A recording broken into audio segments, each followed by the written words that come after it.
السلام علیکم جی۔ میرا نام تہین قاضی آپ جانتے ہی ہیں، اور ابھی رات کافی ہو چکی ہے اور میں موبائل پر ویڈیو اسکرول کر رہی تھی، تو اسکرولنگ کے دوران میرے سامنے ایک ویڈیو آئی، اور وہی ویڈیو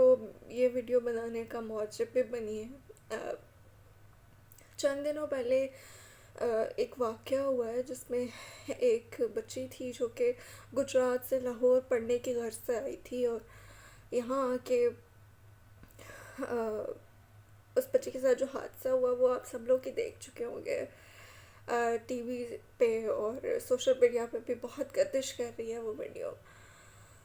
تو واقعے کی تفصیلات پہ تو میں نہیں جاؤں گی، میں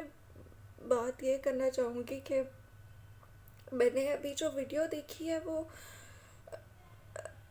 اس کے باپ کی ویڈیو ہے۔ اس باپ کی ویڈیو ہے جس کا فخر اس کی بیٹی تھی، اور اس ویڈیو میں رپورٹر جو ہے وہ کوسچنس کر رہے اس کے باپ سے، اور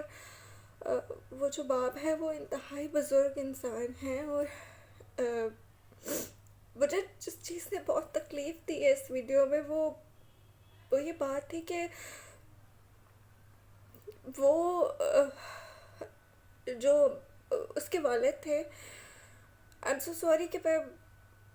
اس وقت میں بہت عجیب سی کیفیات کا شکار ہوں، اور میں شاید اپنی آواز پہ اور ان ساری چیزوں پہ قابو نہیں پا رہی ہوں، اور میرے لیے سب سے تکلیف دہ بات یہ تھی کہ اس پوری ویڈیو کے دوران اس بچی کے باپ نے ایک بار بھی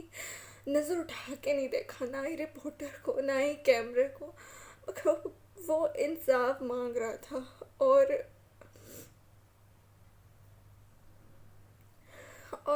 میں یہ سوچ رہی تھی کہ ایک باپ کا مان اس کی بیٹی ہوتی ہے، اور وہ اپنی بیٹی کی وجہ سے نظریں اٹھا کے چلتا ہے، اور میں یہ سوچ رہی تھی کہ کیا اب وہ شخص کبھی دوبارہ دنیا کے سامنے نگاہیں اٹھا کے سر اٹھا کے چل سکے گا؟ اس کے بھائی،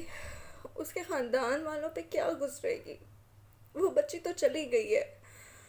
لیکن جو بچیاں مجھے دیکھ رہی ہیں اور جو لوگ مجھے دیکھ رہے ہیں، میں ان سے یہی گزارش کرنا چاہوں گی کہ خدا را آپ جب بھی کبھی بہکنے لگیں، ہم سب انسان ہیں، ہم بہک سکتے ہیں کسی بھی وقت کسی بھی لمحے۔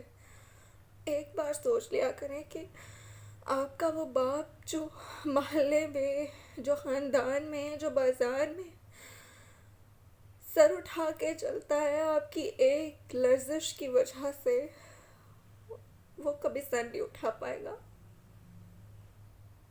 پلیز اس بات کو سوچیں، آپ جب اپنے شہر سے باہر آتی ہیں پڑھنے کے لیے تو اپنے گھر والوں کا مان اور اعتبار لے کر آتی ہیں اپنے ساتھ۔ آپ ان کا فخر ہیں، اور اس فخر کو ٹوٹنے مت دیجیے۔ آئی ایم سوری، میں اس وقت بہت بہت عجیب قسم کے جذبات کا شکار ہو رہی ہوں، اور میں شاید اس سے زیادہ بات نہیں کر سکوں گی۔ بس یہی ریکویسٹ ہے کہ پلیز اپنے والدین کی عزت کا خیال رکھیں۔